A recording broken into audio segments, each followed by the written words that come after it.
del hombre, no me acuerdo cuál era su nombre, Botín creo, tenía un poco más abiertamente lo dijo.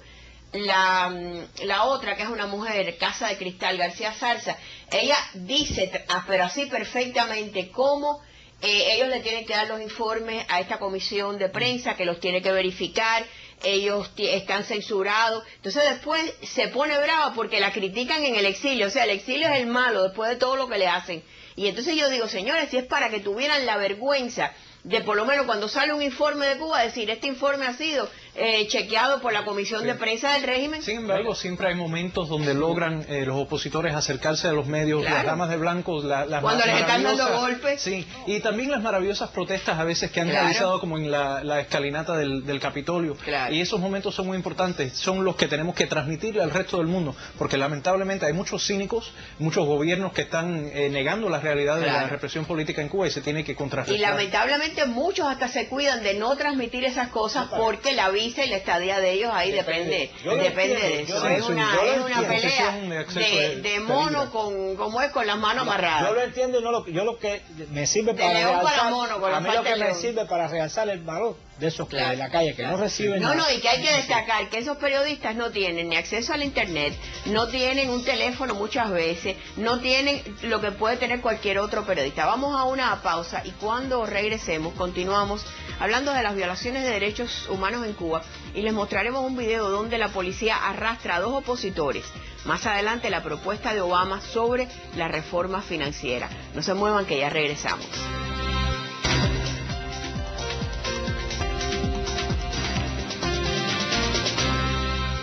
Pues bien, gracias por continuar con nosotros aquí en Última Palabra. Con el aumento de la represión en Cuba son alarmantes, como ustedes han escuchado, los fallecimientos de jóvenes dentro de las prisiones en tan solo 11 cárceles. Como dijo Aramis, murieron 21 reclusos debido al abandono, las palizas, los malos tratos, la mala alimentación, la falta de atención médica. Pero vamos a ver un video que presentamos hace unos días en este programa sobre la represión contra los opositores en Cuba. Esta escena fue en Placeta, unos opositores solidarios que querían visitar a Jorge Luis García Pérez Antúnez. Vamos a refrescarle la memoria a quienes todavía creen que un régimen como el castrista puede cambiar.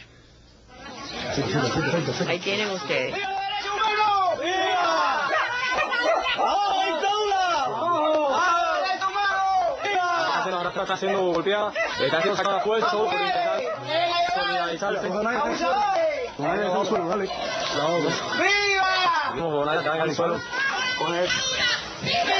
Ahí como ustedes ven, a mí ese video es tremendamente doloroso, primero porque son 2 mujeres y no solo los que las están golpeando, los que están pasando y no se están inmutando. Me parece que es tan doloroso como los que las están golpeando. Pero hechos como este no tienen cobertura. En provincias es muy difícil, y tú lo sabes bien, Aramis, ¿no?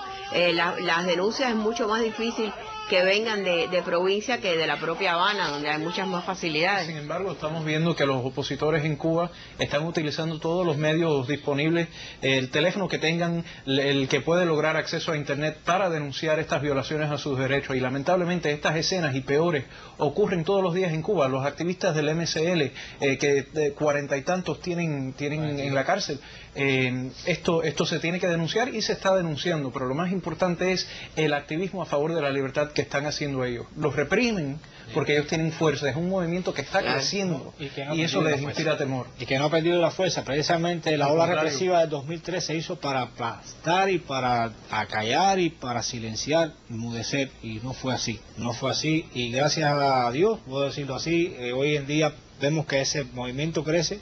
Está Ada se llama ella, ¿no? La que fue detenida hace días. No, María Nélida López Báez.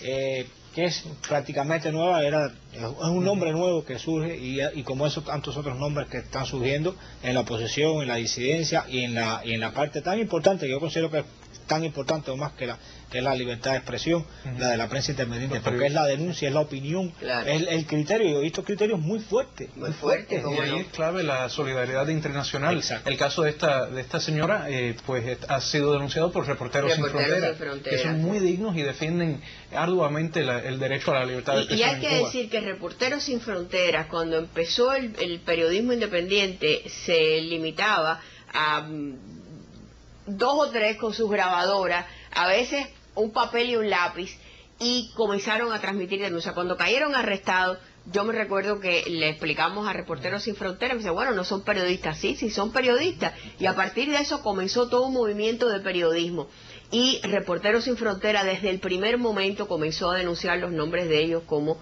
reporteros. Yo te digo, cuando ese movimiento comenzó, yo me recuerdo, Pablo Reyes tenía un cajón que era una grabadora, y salía, y con eso captó historias pero espectaculares. Pablo Reyes iba a las iglesias, todo, comunistas que entregaban medallas. Me recuerdo un caso que era dramático, porque esta era una mujer que el esposo era un ¿cómo le llaman? Los vanguardia, el que más carta había cortado. Héroe nacional. Y ella decía, el berraco de la vanguardia, porque aquel hombre que le había dado todo por la revolución, llegó a morirse en un hospital donde la sábana de la cama donde él llegó tenía la sangre del anterior que se había muerto ahí. Sí.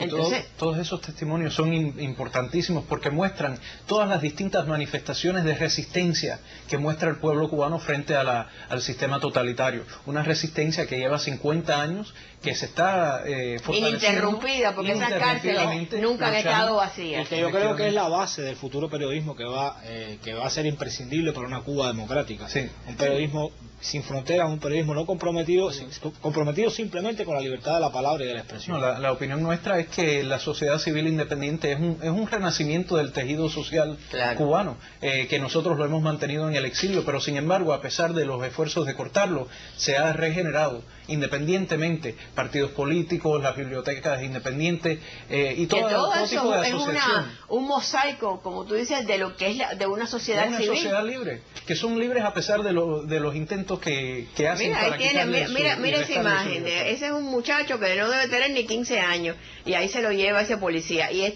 por supuesto, nadie se inmuta, porque lo peor en ese país es eso, y lo decía una de las corresponsales extranjeras, una de las cosas es esa, el policía interno que lleva cada uno dentro, que tú sabes que aunque te lo digan o no, lo que no puedes hacer porque te vas a buscar la prisión o el golpe o el empujón. Hace poco vimos una imagen de el famoso hombre borracho que quería Pánfilo. Y aquí algunos lo pintaron como el nuevo héroe, porque era la noticia. Y entonces yo digo, estas personas que nunca se han emborrachado para salir delante de una cámara, que han tenido el valor para decirlo con toda su lucidez plena, para denunciar cosas terribles, y no para pedir nada para ellos, sino para pedir para el prójimo que está al lado. Pero de todos modos, ni todo el mundo es un héroe, ni todo el mundo es un periodista, y Pánfilo hizo, lo trágico de Pánfilo es que Pánfilo, borracho, salió a pedir comida, pero cuando a Pánfilo lo cogieron, tuvo que decir que no, que... Sí, pero esa es la imagen de lo que está pasando en Cuba, es la imagen esta de la doble moral, precisamente porque es el miedo. Pánfilo es un perfecto reflejo de lo que está pasando. Como sabemos, in vino veritas. Y es precisamente por la verdad que captó en ese momento que ese video se convirtió en un fenómeno. Dentro de Cuba mismo lo están viendo. No había dicho nada que no dijeran otros. Es decir, yo he estado en Cuba en funciones de teatro donde se han dicho cosas fuertísimas y más duras que la que dijo Pánfilo en la televisión borracho. Y no pasa nada. Bueno, yo recuerdo un concierto, no me acuerdo quién fue, que se ve cuando enseguida por los costados empieza a llegar la seguridad del Estado y ocupa todo el teatro. De Pedro Luis Ferrer, que le decomisaron las grabadoras a todo el que pudieron y le quitaron los casetes con el concierto grabado. Y se ve cómo entra. Entonces es inconcebible como las dictaduras que tienen la fuerza, las armas, los tanques, pero le temen a una canción Sí, y le temen a una a una imagen. expresión libre. El Festival Bienal de Artes, cuando se pararon Joanny Sánchez y todo el que pasaba por ahí ¿Seguro? a formar una parodia de aquella famosa imagen de Fidel y decir todo lo que les parecía y expresarse libremente. Eso para ellos es imposible. Mira, cuando Antunes cayó preso hace unas semanas, que estuvo detenido, estaba visitando a La Habana y lo detuvieron arbitrariamente, un grupo grande de activistas se plantó frente a la seguridad del Estado para averiguar sobre él. Quisiera denunciar el caso de una persona en particular, José Pérez González. A este pobre hombre lo tienen ya procesado, ya está cumpliendo una condena, o sea que es un prisionero político nuevo. Y entonces cuando Pero bueno, averiguamos... Berta Antunes, la hermana de Jorge Sí. Luis, ¿cuántas veces se plantó afuera de una Tantas prisión veces. cuando estaban golpeando a su hermano y lo estaban Sí, maltratando? cómo no, pero va incrementando y la cantidad de gente, la base social de estos movimientos de protesta se está ampliando. Pero cuando le preguntamos cuál era el número de su caso, 6.537 del 2009 y vamos por junio. Así que más de 1.000 casos al mes en Santa Clara. Qué horror. Bueno, pues agradecemos la presencia de nuestros invitados. Esperemos que se conozcan la realidad de ese país, y no por los corresponsales que tienen miedo a que los expulsen, por hombres y mujeres que arriesgan su vida, porque muchos de ellos terminan en prisión. Gracias a ustedes. Ustedes no se muevan, porque cuando regresemos vamos a conversar sobre las protestas de congresistas demócratas. William D.